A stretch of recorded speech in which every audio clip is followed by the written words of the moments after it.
Ethanol at 20. That's right. 20 years now since the Renewable Fuels Standards or legislation came into being. We're talking about what the next 20 years might hold for ethanol in this episode of The Business of Agriculture.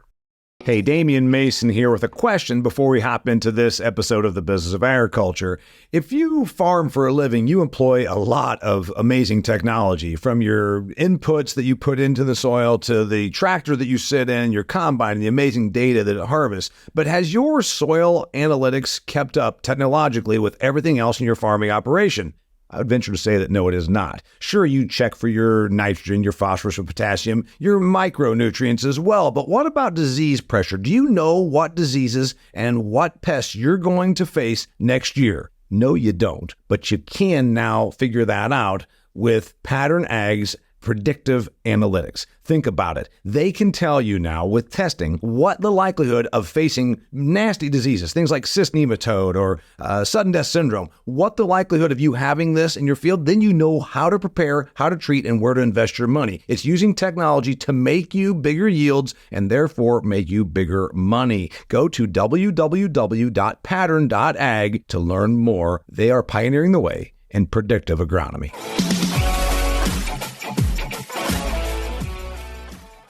Hey there, welcome to another fantastic episode of The Business of Agriculture. I've got Geoff Cooper. He's a good dude. I actually worked last month with him. I was speaking at a ethanol plant's anniversary, and he was there as well. And I said, you know what, speaking of anniversaries, let's do an episode about the anniversary or birthday, if you will, of ethanol. The Renewable Fuels Standard went into being in the year 2004. We are recording this right now in the fall of 2024. That's right. Ethanol's been with us for 20 years. I wasn't being mean. I wasn't being fatalistic, but I said, Mr. Cooper, does ethanol have another 20 years in it? And the reason you ask that question is because it is legislatively dictated. No, ethanol was around before the ethanol legislation, but generally the boom happened when legislation made it a more profitable endeavor because of its requirement that we blend a certain amount of ethanol into our fuel. Also with the issue of the looms of electric cars. Electric cars don't need fossil fuels, nor do they need corn-based fuels. So these are all questions we have. We're going to get into those. Mr. Cooper, thanks for being here. By the way, Mr. Cooper is with the Renewable Fuels Association. He's his office is in St. Louis, Missouri, and he is the CEO over there. He's been on the show before 2 times. Back during the pandemic, he was on when we talked about carbon dioxide because there was a shortage because ethanol plants shut down with less fuel being consumed, and a byproduct of ethanol production at about half of our ethanol plants is carbon dioxide. He was on previous to that when we talked about ethanol about 5 or 6 years ago. So he's a returning guest, 3rd time here on the Business of Agriculture. Thanks for being here. Well, thanks for having me back, Damian. All right, so I posed that question. I think I set it up very fairly. You and I, we don't really disagree, but obviously you're in a different position. You obviously are the biggest cheerleader in the world for ethanol, and I'm a complete fan of it. 3 plants within 30 miles of my farm. It's good for demand. It's good for cropland value. But does ethanol have another 20 years in it? That's the question. Yeah, and that's the question you asked me a month ago when we were together at that event, and my answer then is the same as I'm going to give you now. We absolutely have at least 20 more years. In fact, we have a future well beyond that, in my opinion. And you know, I think it's instructive to go back to where we were 20 years ago, when a lot of these ethanol plants were first being built, when the Renewable Fuel Standard was being negotiated in Congress. It was actually adopted in 2005. Yeah. But everybody saw it coming in 2004. So it's safe to say that program has been around for 20 years. That's also the same time that I was starting out in this industry, working at the National Corn Growers Association on ethanol issues. So this is kind of a full circle conversation for me. But I think if you go back and look at what was happening at that time, things were much different in agriculture. And you look at the corn market specifically, 2004 had at that time a record yield, about 160 bushels per acre. We planted, around 81 million acres of corn that year. And typically you'd be kind of excited about a record crop, kind of a bin buster. Farmers were not excited because they ended up with 2.4 billion bushels in ending stocks. Prices went like this, $1.80, $2 a bushel. Corn prices well below the cost of production. Those are the dynamics that really led to the boom in ethanol production and really led farmers to pool their resources, invest in these plants, build these facilities. There were about 80 plants in the country back then. Today there are closer to 200 facilities, and we're grinding a lot more corn, 4 billion bushels more than we were at that time, and producing a lot more ethanol. And we've seen what that has done for agriculture, what it's done for the corn market in the past 20 years. So all of that is a little bit of a preface to say we expect another boom like that in the next 20 years. We expect a sort of a new renaissance in the ethanol industry, and a lot of that's going to come from new markets. And specifically, we're talking about ethanol going into the aviation fuel sector as kind of the next huge opportunity for the industry as far as growth and value and profitability goes. So let's go back in time to go forward in time. So I love the history there. If you're listening to this, you probably know some of these numbers, but you know what? Even those of us that work in the industry, it's always important to do a review of the numbers because we can't convert everything to memory. We're going to be around 90 million acres of corn planted acres in the United States this year. So that's up 10 million roughly from 20 years ago. You say, well, is that big? Well, that's like, that's like 15%. Let me just do that math right here. 81 divided by 91. So we're talking about, we're planting more acres than we did just 20 years ago. That's big. That's 10%, 11% more. We're talking about also the yields. You said that we did 160 bushels an acre back then, and that was a record yield in 04. We're going to be at 183, 185 this year. So you're talking about, again, significantly more bushels. You're talking, what are we up? That's 20% or something like that. More corn. And so, 15.2 billion bushels is what the expectation is. When you're going back in time, that's 50% more than it was 20 or 25 years ago. So where all this has gone, and a lot of people still don't know this. A lot of people that even keep up with ag. I just shared this with some of my friends that recently, they kind of keep up with ag. They listen to this show. And they didn't realize that last year, almost 40% of the corn crop in the United States of America went to an ethanol plant. That's right. That's right. And again, you go back to some of the numbers you're talking about, that 160 bushel yield, all-time record in 2004, and it was a record by far. Yeah. And I believe farmers produced a crop of around 11.8 billion bushels that year. You're right. We're on track to do well over 15 this year, that 185 bushel yield, something in that range. But when you look at how that corn is being used, again, you go back 20 years ago, we were using just over 1 billion bushels of corn in the ethanol industry. You're right. The ethanol industry has been around well before, much longer than 20 years. Yep. But the modern ethanol industry really started with the passage of the RFS. But we were using about 1.2 billion bushels of corn. This year, we're going to use 5.5 billion bushels of corn for ethanol. So we have, grown demand for corn by 4 billion bushels plus in the last 20 years. And that has allowed demand to keep up with yield growth and keep up with supply growth that we know is happening. So you look at other demand segments. We'll be under, if I said 40% of the corn acres that go to ethanol, this year it's going to be a little less than that, only because our yields are going to be so damn big. We're going to be more than that, like 36, 37% of the bushel of the corn produced going to ethanol projected. Is that the idea? That's right. Somewhere in that 35 to 38% range.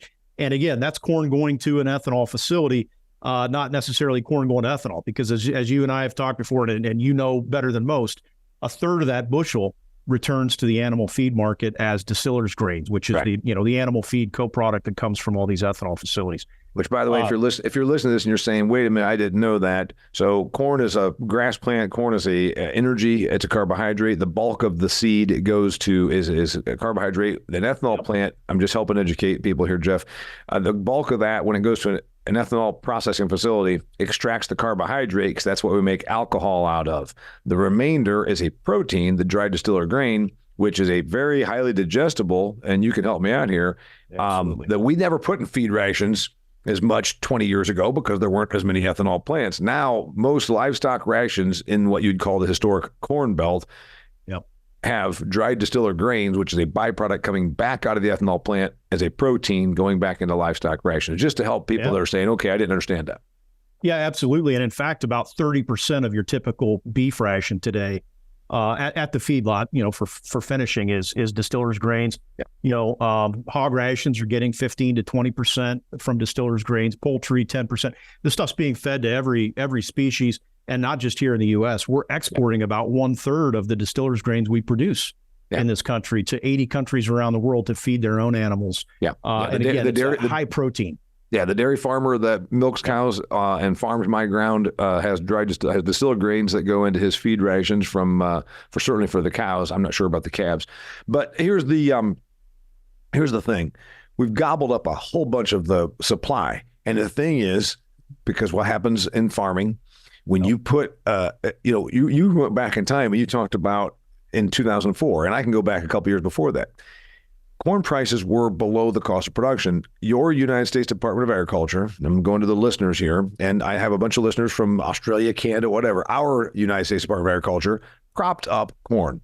And this is not a secret. I mean, everybody knows this. Every country has some sort of a program that props up the farm belt because they want a stable farm economy, or at least a stable food supply, whatever. We had a thing called the loan deficiency payment.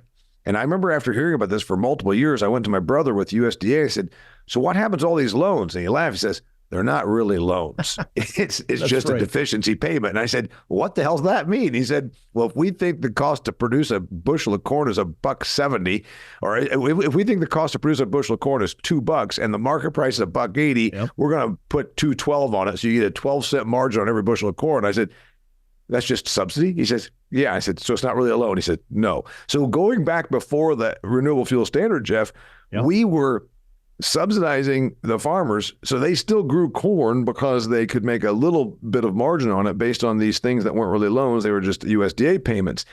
You can argue that we legislated that we have to put in ethanol. It did create it. It created it so that we don't have that anymore. The loan deficiency payment went away pretty promptly after the Renewable Fuel Standard, I think. Am I right? It did. I believe it was either the 2005, one of the farm bills in the early parts, between 2000 and 2010. And you're exactly right. I mean, if you look at USDA statistics on LDP payments and other government payments to farmers, you see a substantial drop-off in the years after the Renewable Fuel Standard was adopted. And that's because we saw an increase in the market value of corn. And so farmers were getting their income from the marketplace, a demand-driven marketplace, rather than waiting on the government to shore up their finances after they go to sell their corn to the elevator for less than what it cost them to produce. So that's been another way that the Renewable Fuel Standard has really helped rural America and the farm economy is again, by taking these markets and putting them into a demand-driven situation rather than a supply kind of surplus-driven situation. But as we look ahead, we know corn yields aren't going to slow down anytime soon. We're looking at a record yield this year. We know the genetics keep getting better and better. We've got to have, continuously growing demand to avoid that same sort of dynamic in the future. And we cannot afford to sit still when it comes to finding new markets and opportunities for corn. And by the way, and I think we're going to talk about do we actually increase legislation? I want to get into that when we talk about ethanol at 20. All right, real quickly, I take a little break here and talk about Truterra. Truterra has been a sponsor of mine for a while now. They're helping you bring the Business of Agriculture show to you. Truterra is focused on supporting farmers at every stage of the sustainability journey. I know you get tired of the word sustainability, so do I. Remember a long time ago, I made the crack. Ask anybody walking down the street to define sustainable agriculture, and you'll get 100 different answers from 100 different people. It means small. It means organic. It means mom and pop. It means bib overalls. It means strawberries at a farmer's market. You know what? That's all a bunch of bunk. Here's what sustainable does mean. It means that you're producing more every year with less inputs. And maybe you could be doing that on your acres. You know what sustainable also means? It means you're here to fight another day and you live for another day on your farming operation. Maybe that's where a sustainability program can help you. Truterra can get you signed up. In other words, maybe you can make $20, $30, $50 an acre off of a sustainability program. And in this age of commodity prices, that might be your profit margin. You're silly not to consider this if you are a production agricultural person. Sustainability programs are the way of the future. I believe the USDA will require them down the road. Why don't you get on this early and actually make some dollars and return them to your farming operation? It's called diversification of revenue. Go to TruterraAg.com, Truterra, Truterra, TruterraAg.com. They are a subsidiary of Land O'Lakes, been around for more than 100 years, Land O'Lakes, so you know what? You can probably trust them. Go check it out. All right. Now, you said this is demand driven, and that's good. We got rid of the loan deficiency payments, which weren't really loans, they were subsidies because of this. But the naysayers are going to say, yeah, but it's bastardized demand. It's propped up. It's government invented demand. But at least it was not government demand where we bought it and went out and dumped it in the ocean. It went into somebody's gas tank. So that's a more plausible answer. The thing is, it's what always happens. We said, oh my God, now we've got this new outlet for corn. Let's grow more corn. So 11, 12% more acres and 20% more yield than we had, maybe 15% more yield than we had going back 20, 25 years ago. We've done it to ourselves again. We've glutted the market on corn.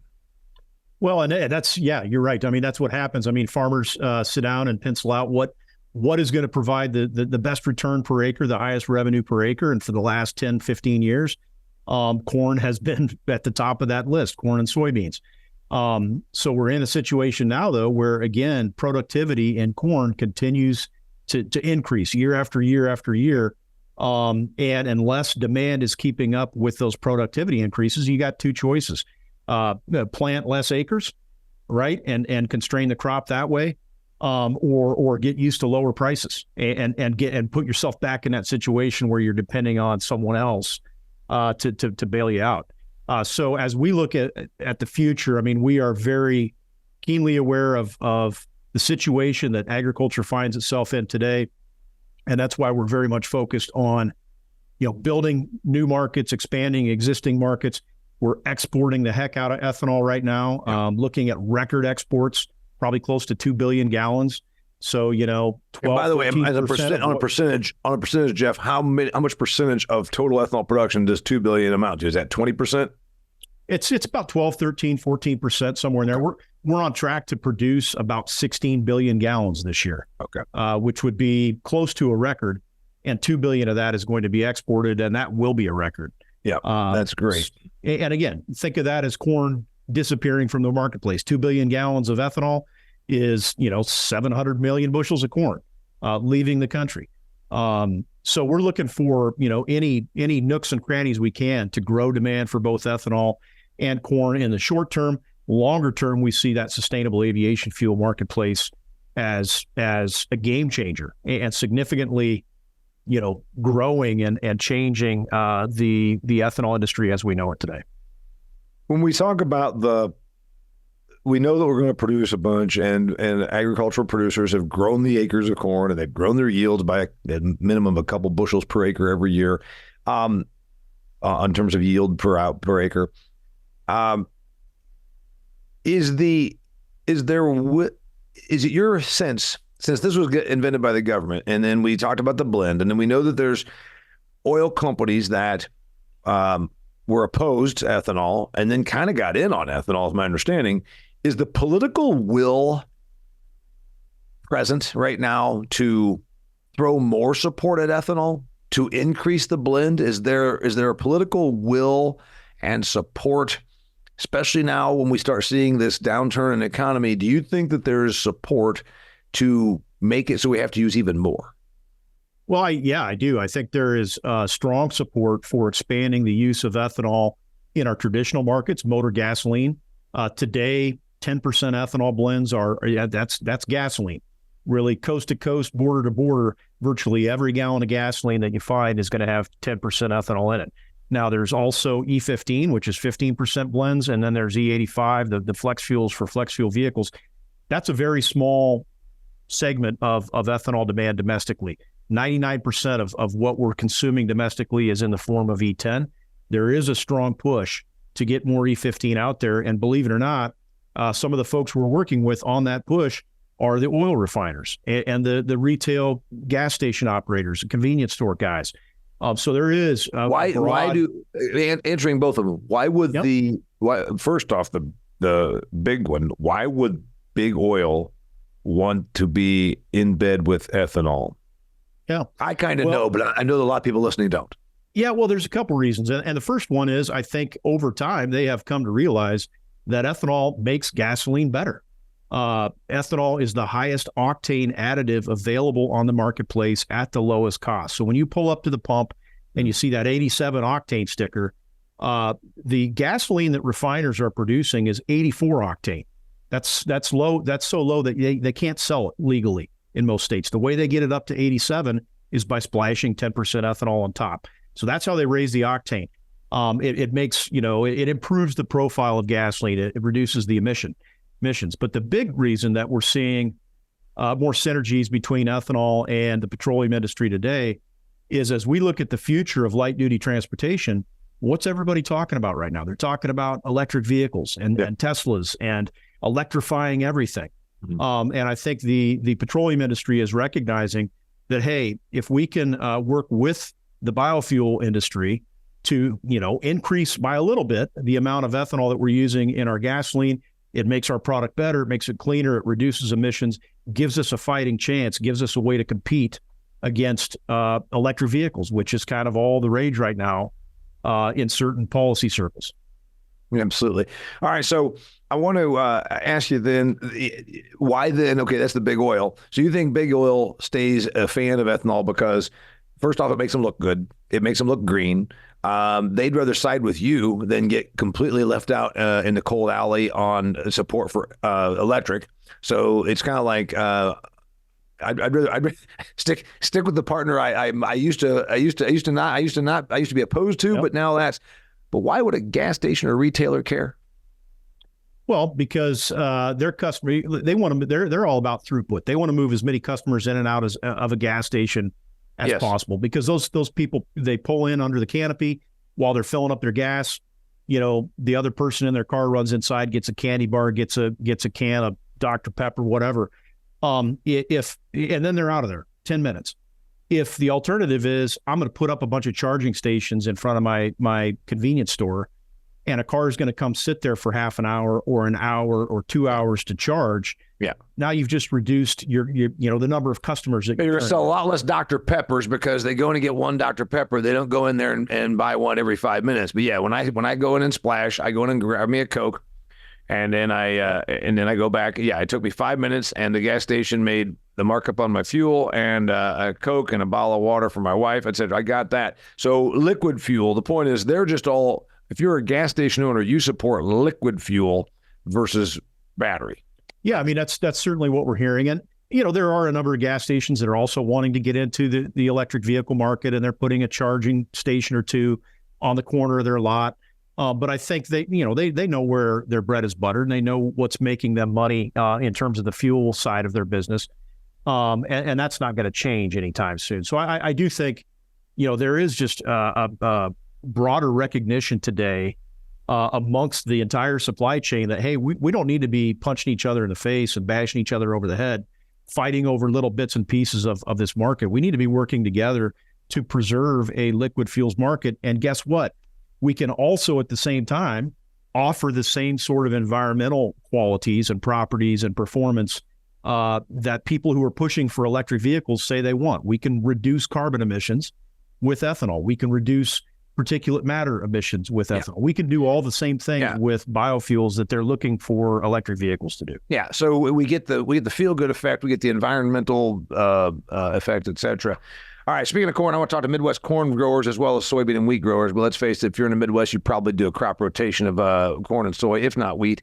The Evolution Agronomic Strategy from Redox Bionutrients is a new way of thinking of getting more with less through ultra-efficient plant nutrition and superior biostimulants. I know it sounds like I'm reading this because I am. Redox is a family-owned company, and now I'm not reading. I've met these folks. They're good people. I've been to their Burley, Idaho facility.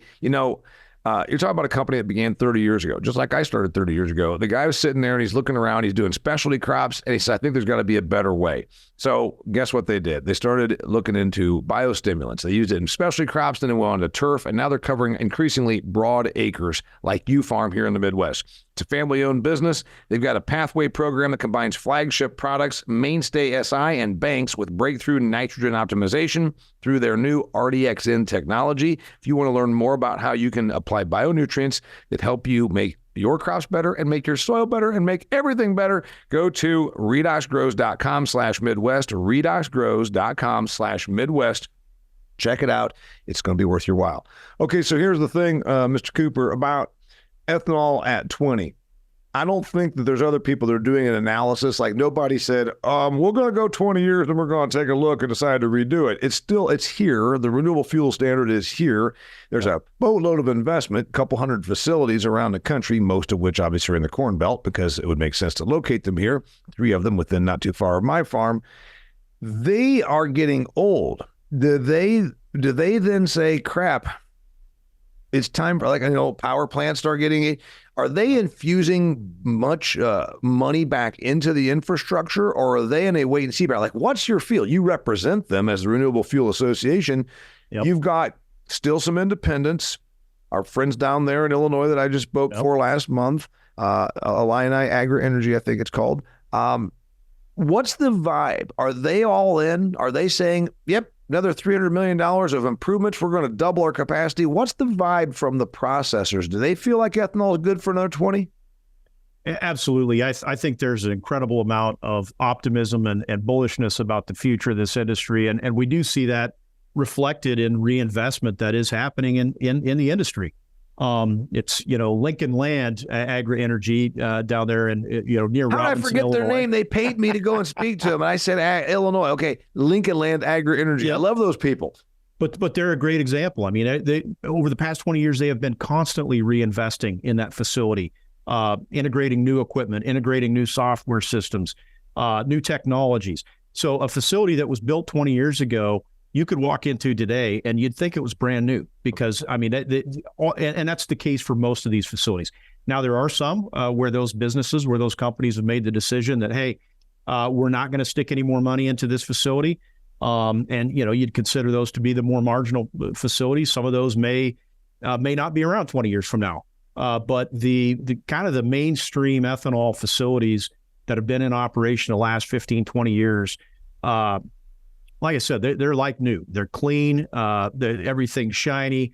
Lots of reinvestment, new equipment, new technologies. The other thing that drives us crazy is we hear people talk about, corn ethanol is a mature technology. We've been making that stuff since Henry Ford's day. That is not the case. There is, just like there is with corn genetics and corn yields, we see continuous improvement and efficiency gains every year, year after year. New enzymes, new yeast technologies, combined heat and power. It's just amazing the amount of innovation that is still happening today in the ethanol industry. You just don't hear a whole lot about it. Yeah. So the answer that you gave me was there's probably a few facilities that are running on fumes, but maybe they were here before the Renewable Fuel Standard. Anyhow, they might be older than 20 years. They're going to, and that's fine. But you think that in general, can we ramp up? Can we instead of making 16 billion gallons of ethanol, can we, and 40% of the acres, can we grow that by 10% a year if the demand is there? Yeah, the short answer is yes. And the existing industry has the demonstrated capacity to produce over 17 billion gallons a year. The existing capacity is being somewhat underutilized. And if you really put the pedal to the metal on the existing fleet of facilities, we could produce 17.5 billion gallons of ethanol pretty easy. Beyond that, we've seen it kind of during the building boom that we're talking about. We've seen construction companies put a plant up in 16 months, 14 months.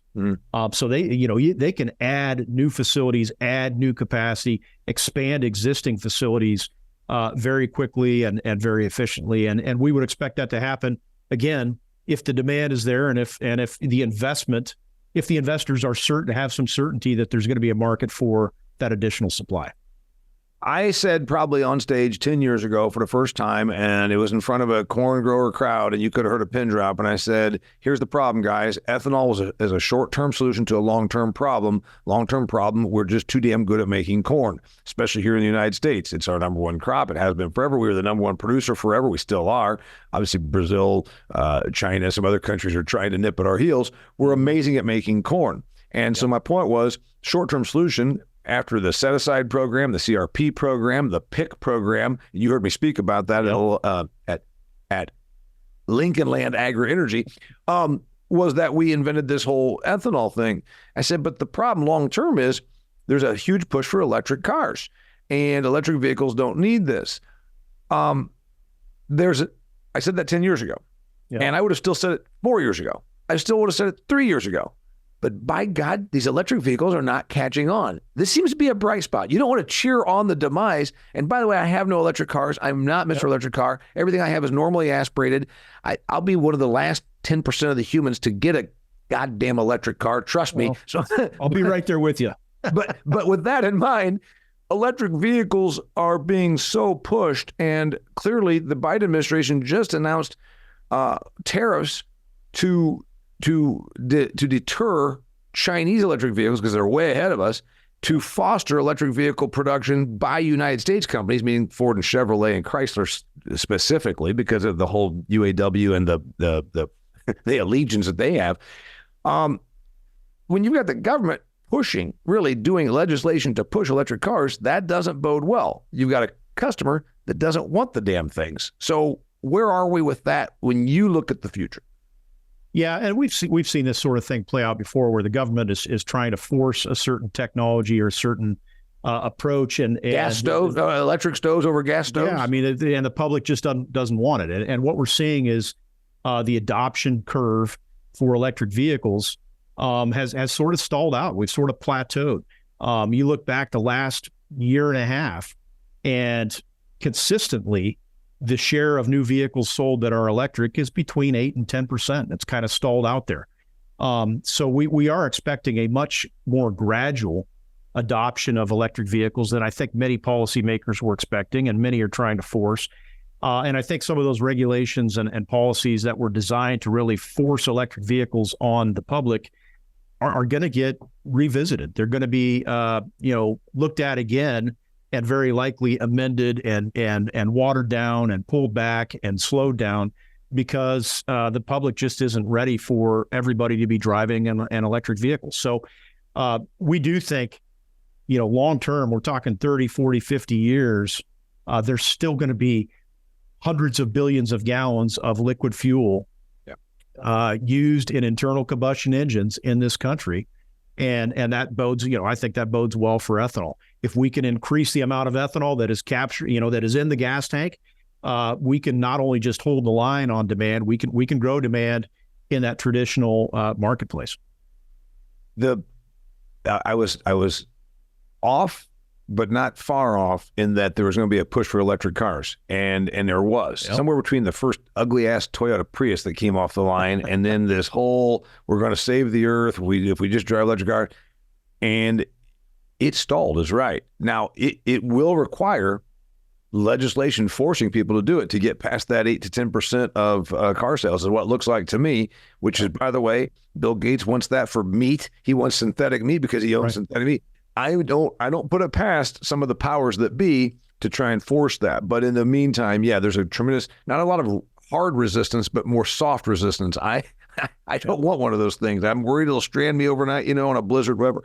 Yep. What about the next bright spot, and what might tie into this, and we're going to cover probably this in another episode, Mr. Cooper, is sustainable aviation fuel. It's been this thing out there. It's been this oasis. It's been this sort of ideal. It's been this dream. It's been that poster of Cheryl Tiegs, like I had when I was an 8-year-old, of the dream of what could someday be. And it's been hanging out there for a couple, 2 or 3 years. I started hearing about sustainable aviation fuel, going to use ethanol to make jet fuel. It's going to be big. We're going to all of a sudden have $7 corn again. Yay! And it still is just like that Cheryl Tiegs poster hanging on my door. It's still just kind of a dream. What the heck's going on with it? Did you have a Cheryl Tiegs poster? Did you have a Cheryl? I know exactly what poster you're talking about. I didn't have it. My older brother probably did, but no, I think it's important to recognize that we are seeing some production of sustainable aviation fuel from ethanol today. The first commercial scale facility using alcohol to make sustainable aviation fuel actually started production earlier this year down in Soperton, Georgia. So it is happening. It's not just a concept or an idea or a dream anymore. But yeah, it's going to take time, and it's going to take lots of investment. And it's going to take policy certainty, to really get this industry up off the ground, just like we had with the Renewable Fuels Standard. When with the RFS, Congress said, hey, here's a schedule. here's a schedule for the next 15, 17, 20 years. Then investors, once it became a certainty, it's easy to get capital. There, and this is something that we've learned. You and I we probably didn't understand this when we were college kids. We understand now.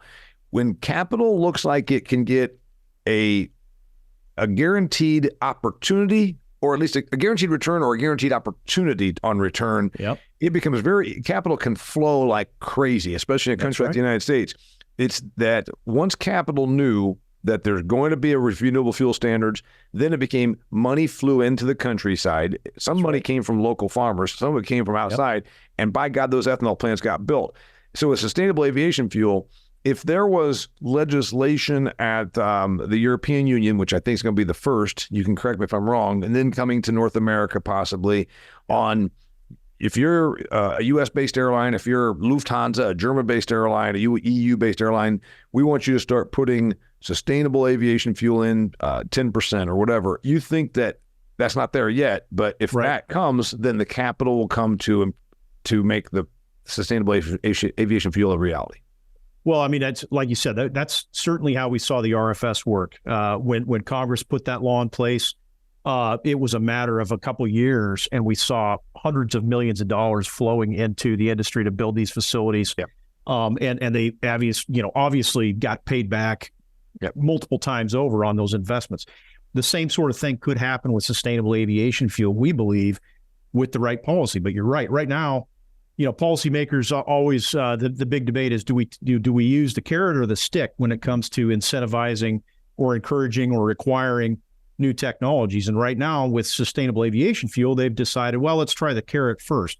We've got a tax incentive out there that improves the economics of sustainable aviation fuel. We still don't have final rules on what that tax credit's going to look like. We don't know how easy or difficult it's going to be to access. So, again, when we talk about certainty, we need some understanding very soon of what this tax credit's going to look like. It's supposed to be effective on January 1st, and we haven't even seen a proposal from the Treasury yet on how this thing is actually going to operate in practice. So that's number one. Number two is, if with the Renewable Fuel Standard, you've got diesel fuel and you've got gasoline, and that fuel is obligated to be blended with renewable fuel. Jet fuel doesn't have a similar obligation. Right. If you added an obligation to jet fuel for sustainable aviation fuel blending, we think, and California has talked about doing this. They actually had a proposal out, but one state doesn't work real well. If you looked at a federal requirement for SAF, that's typically how you get really prime the pump to get this stuff going. You're talking a lot about the legislation and then using tax code incentives, which is what's happened for solar and a lot of other things and things that I even oppose, but it still hasn't made it blow up yet. Right. But here's the other part. When you said we need some investment, could my friends at Lincoln Land Agri Energy down there in Illinois that I spoke for, could they start making sustainable aviation fuel? Or they make a product that goes into it. It has to go somewhere because there's a technology that's not quite there, is my understanding. So in other words, that's right. It's easier to make ethanol to go to car gas, to blend it with car gasoline, than it is to make stuff that blends to fly a jet. Am I right that there's a little bit of a hiccup there yet? Yeah, and in fact, it's quite a significant process. You take ethanol that comes out of the 200 plants that are operating today, and then you run it through an entirely separate process. You dehydrate the ethanol, you remove the oxygen, take the water out of it, and then you add hydrogen, and it's a very involved chemical process. We think it's more likely that instead of seeing 200 existing ethanol plants sort of bolt on a SAF production unit, which would be very costly for them to do. I mean, you're talking about probably $5, $6, $7 a gallon of capacity. We think it's more likely they're going to put their ethanol in a unit train like they do today, and rather than sending it to a gasoline blending facility, they're going to send it down to the Houston ship channel where you've got a huge refining complex, and it's going to be those guys that are taking ethanol and making it into jet fuel. And in fact, we're seeing some projects springing up in the Gulf and Houston, kind of refining complexes that would do exactly that. Take alcohol, take ethanol from existing supply streams Yep. and convert that into jet fuel. And then, then they can put it in the pipeline with the petroleum-based jet fuel they're making, because when SAF comes out the back end of this process, whether it's made from ethanol or soybean oil or whatever else, it is chemically indistinguishable from petroleum-based jet fuel. Molecularly, it's exactly the same stuff. So I appreciate that. So yeah, it's the same stuff from a molecule standpoint. But what you said is very important. The ethanol plant over here in North Manchester by me, or in Marion, Central Indiana, those places that I'm familiar with, they're not likely to be cranking out jet fuel at that facility. What the likely scenario is, they just continue to get really good at making ethanol, and then it'll go on a train, and those tankers go to a place that then they just receive in ethanol, and they're already taking in other oil products and making it. They'll just take the products that come in and make jet fuel there. So it's going to still be a hub and spoke system kind of thing. Yeah, that's how we see it playing out. I mean, most ethanol plants, especially your smaller independent farmer-owned facilities, don't have $500 or $600 million or $700 million laying around to try and build a first of its kind sustainable aviation fuel facility next door to their ethanol plant. So we think that's kind of the way it's going to go. And those SAF producers, who are very likely going to be highly integrated with existing petroleum refiners, are going to be looking for the lowest carbon ethanol they can find, so they can qualify for these tax credits and all these other policy programs. Well, what I'm thinking though, Geoff, is I'm 140 miles from Chicago. It's there's two airlines that are hubbed there, with a third one that hangs around called Southwest down the south side, and we've got copious amounts of acres of corn. Yep. It seems to me that if there were an investment and there were the guarantee, the capital could flow into somewhere in Northwest Indiana. Yep. God knows there's cheap real estate up there, and you could see that $600 million sustainable aviation fuel new build, or money pouring in to build it, because now you're next to Chicago, you've got the lake.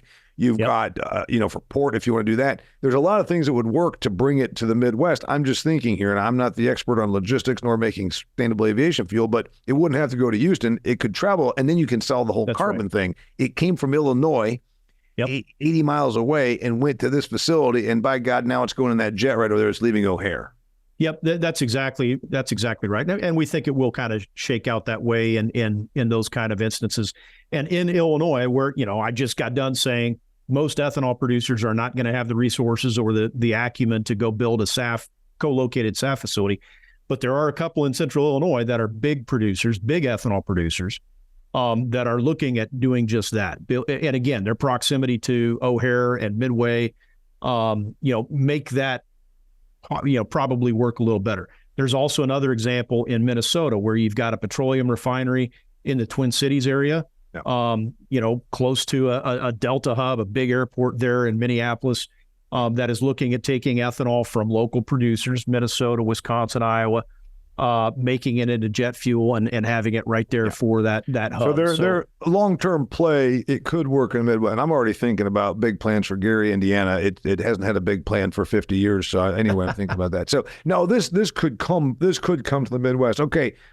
We said ethanol at 20. What will the next 20 years bring for ethanol and agriculture? You're bullish, you're optimistic, and you've given good reasons. I could be a naysayer.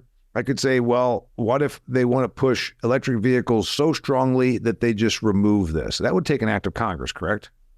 Yeah, it would. And right now, EPA has what they call tailpipe emission standards, which sort of act as an EV mandate, because the only way automakers can meet those standards is to build more EVs and that they're losing money on.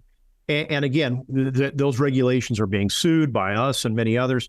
I think we're going to know here in the next several years whether that kind of heavy-handed approach to forcing electric vehicles is going to stand up or not. We don't have if you want to buy an electric vehicle, that's great. If it works for you, fantastic. Yeah. What we have a problem with is the government mandating them, forcing them on people and on the market. So that's where I would see the biggest vulnerability for ethanol is the next regime is so green, which is all bullshit. We know it's really just paid for by companies that want to, benefit from it. Pretend green, that they say we're going to mandate electric vehicles. And some states have done that. California says by the year 2030, I think it is, there's going to be only electric vehicles. Well, that's at a federal level would be the death knell for ethanol, or at least half of a death knell. I guess there'd still be some for other uses. Well, and that's where we look at, let's assume that scenario happens. We don't think it will, but let's assume that the U.S. at the federal level decides by 2035 or 2040, all new vehicles sold must be electric. You're still going to have 20 years where you've got lots of internal combustion engine vehicles being used in the fleet, older vehicles.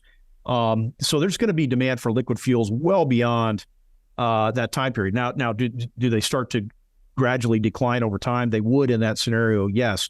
And that's why it's so important that we're looking at alternative markets outside of motor gasoline. That's where aviation fuel comes in. If we took even half of the aviation fuel marketplace with ethanol, that would be the same amount of ethanol that we're using today.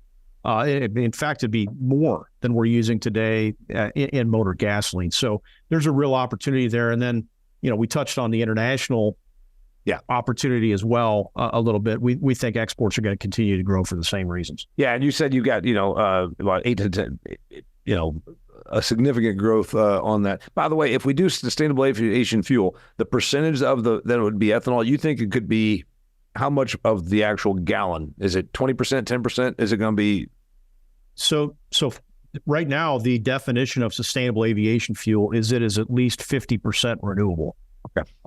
So you take 50% ethanol, blend it with 50% petroleum jet fuel. Yeah. And that marketplace is 26 billion gallons a year today. It's projected to grow.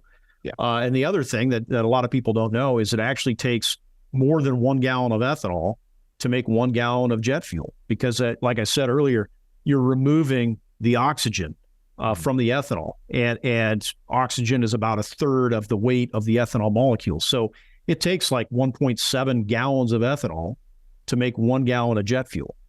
So you could see, just by virtue of that process, what a demand driver this could be long term. I'm all for it. All right, last thought, ethanol at 20. Will the next 20 years bring for ethanol and agriculture? You're bullish, you're excited. We already talked about the vulnerabilities. Is there anything we didn't cover, Mr. Cooper? Well, it's been good for a lot of people. Yeah, like I said, we look back the last 20 years and think about what a blessing ethanol has been to the agriculture economy and to farmers. We think that's going to continue well into the future, but it's going to take smart policy. It's going to take a lot of work by us and by others to really develop and build that marketplace that we're looking for. And sustainable aviation fuel is going to be a huge part of that. But the other thing I'd like to say is, I just always remind people, don't give up on our bread and butter marketplace, which is motor gasoline. If we can increase our blend level from 10% to 12% to 15% to maybe 20% someday, then while overall demand may be dropping, we're maintaining or even growing our share of that pool. His name is Geoff Cooper. He's CEO of the Renewable Fuels Association out of St. Louis, Missouri. He does go to he goes to various state capitals and the nation's capital as well sometimes. Every now and then you can bump into him in a small town in southern Illinois if you're speaking at the Lincoln Land Agri-Energy meeting. Yes, I'm so sorry. Don't tell Eric that I mistakenly said Illini Agri-Energy. Anyway, he's awesome. He's been on here 3 times. What? I think he's an Illini grad, so he probably won't take that the wrong way. Precisely. See, I knew I probably subliminally I knew that. All right. So anyway, he's the 3rd time on this show, and I'm sure we'll get him back on here sometime to talk about sustainable aviation fuel. If that thing has some movement in that market, which it looks like it may, we shall see. We've also got to get through an election. There's going to be all kinds of crazy stuff that's happening. The next time, share this with somebody that can benefit from it. Also, go on my YouTube channel, please, and subscribe. It doesn't cost anything. You can see these episodes, the TV show aspect of these if you listen. And you can also see video commentary I put out there about the business of agriculture. So go there. It's the Damian Mason channel. Just go on YouTube, type in Damian Mason. You can watch it on Acres TV. Share this with somebody who can benefit from it. Watch me here. Share this. Also, check out all my social media stuff. Till next time, thanks for being here, Mr. Cooper. Thank you. Appreciate it. It was a lot of fun. And he's got one other benefit. He's got a kid that's at Purdue, so he's trying to raise up a Boilermaker. So what do you know? Anyway, right. Till next time, thanks for being here. I'm Damian Mason, and this is the Business of Agriculture. Hey, thanks for being here. This episode of the Business of Agriculture was brought to you by Pattern Ag. You've heard me talk about Pattern Ag because I think it's a pretty cool concept. New technology that allows you to predict the problems you're going to have and therefore treat them before those problems cost you money. What kind of problems am I talking about? Pests and disease. Things like cordon rootworm, sudden death syndrome, cyst nematode, and a whole bunch of other bad things that happen out there in the field that can cost you money. Guess what? Pattern Ag will let you find out ahead of time if the disease or the pest pressure is there, and therefore you're treating it before it costs you any money. What a great concept. Go to pattern.ag, that's www.pattern.ag, to learn more about their product, their technology, how it can make you money, save you yield, and also where you can find a rep that can come out there and do the work for you. Pattern.ag.